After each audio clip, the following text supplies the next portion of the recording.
नाम सान्याल बाने, निवासी नासिक, महाराष्ट्र। नाम अमित चतुर्वेदी, निवासी भोपाल, एमपी। नाम हरीश आंजना, निवासी मंदसौर, एमपी। ये तीनों वो शख्स हैं जो राजधानी भोपाल को ही नहीं पूरे मध्य प्रदेश को उड़ता पंजाब बनाने में लगे थे, क्योंकि इन नशे के सौदागरों पर जब 6 अक्टूबर को गुजरात एटीएस और एनसीबी दिल्ली की 15 सदस्यीय टीम ने शिकंजा कसा तो बगरोदा क्षेत्र की एक बंद पड़ी फैक्ट्री से 1814 करोड़ रुपए की एमडी ड्रग और उसे बनाने वाला सामान बरामद किया गया।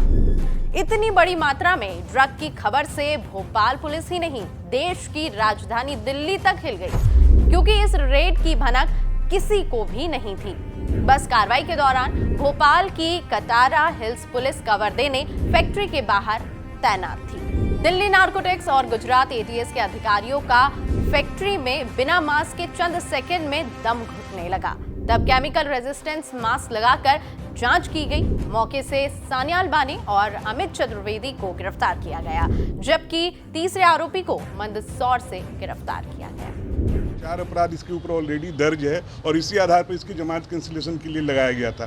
प्लस जो भी पूर्व में ग्वालियर पुलिस को भी सहयोग किया गया था, जो ये नॉर्थ ईस्ट से माल लाया था, उसमें भी इसको पकड़ा गया। आखिर इस नशे के कारोबार का भंडाफोड़ कैसे हुआ? गुजरात की 17 पुलिस कर्मियों की टीम 1 महीने से भोपाल में रुकी थी। एटीएस के अधिकारी ने बताया कि महाराष्ट्र के 1 किलो एमडी ड्रग केस में 2022 में जमानत पर छुटे आरोपी सान्याल बाने पर 6 महीने से नजर रखे थे। उसकी गतिविधियां भोपाल, इंदौर, उज्जैन के इंडस्ट्रियल एरिया में बढ़ी तो जांच में पाया गया कि जिस इलाके में ड्रग की फैक्ट्री चला रहे थे उसका वेंटिलेशन ग्राउंड लेवल से लगा हुआ था, जो केवल केमिकल वाली फैक्ट्री में ही होता है। बाकी अन्य फैक्ट्रियों में वेंटिलेशन या चिमनी छत पर होता है।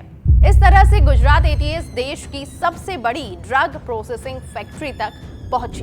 दूसरी बात यह है कि ये कैसे पता चला कि फैक्ट्री में 1814 करोड़ की ड्रग है। इसे आसान भाषा में समझें तो 1 किलो एमडी ड्रग की इंटरनेशनल मार्केट में कीमत 5 करोड़ रुपए है। भोपाल फैक्ट्री से ऐसा तैयार 60 किलो ड्रग पकड़ा गया जो हार्ड फॉर्म में था, जिसकी कीमत दिल्ली एनसीबी ने 300 करोड़ रुपए आंकी। लिक्विड मेफोड्रोन, जिसकी कीमत बाजार में 1.5 करोड़ रुपए प्रति लीटर है, वो 840 लीटर मिला। इस मुताबिक उसकी कीमत 1260 करोड़ रुपए आंकी गई। वहीं एमडी ड्रग्स तैयार करने में एसीट्रोन जैसे रॉ मटेरियल 4000 लीटर बरामद हुआ, जिसकी कीमत 300 करोड़ आंकी गई। इस तरह से कुल ड्रग की कीमत 1814 करोड़ रुपए आंकी गई। विशेषज्ञ की माने तो इतनी मात्रा में पकड़े गए ड्रग से लाखों युवाओं को नशेड़ी बनाया जा सकता था। हालांकि 1814 करोड़ के एमडी ड्रग केस में एमपी का इंडस्ट्री विभाग, नार्कोटिक्स विंग, इंटेलिजेंस विंग और एमपी पुलिस चारों ही सवालों के घेरे में है। केस की तीसरी और अहम कड़ी, फैक्ट्री में ड्रग कैसे बनना शुरू हुआ। 2017 में ड्रग केस में मुंबई की ऑर्थर रोड जेल में बंद सान्याल बाने ने अपने गुर्गे के जरिए अमित चतुर्वेदी से संपर्क किया। केमिकल सप्लायर अमित चतुर्वेदी का कोई क्रिमिनल रिकॉर्ड नहीं है। बंद फैक्ट्री किराए पर अमित ने ही भेल से रिटायर्ड एसके सिंह से ली थी, जिसे एसके सिंह ने जयदीप सिंह से खरीदी थी।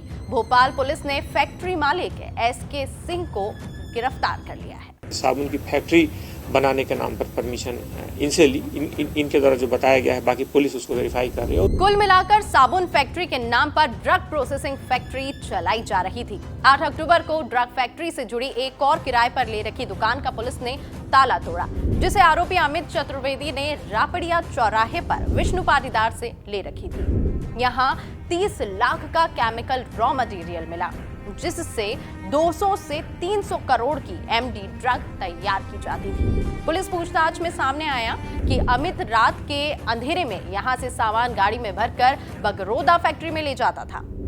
विष्णु पाटीदार के खिलाफ भी मामला दर्ज हुआ है।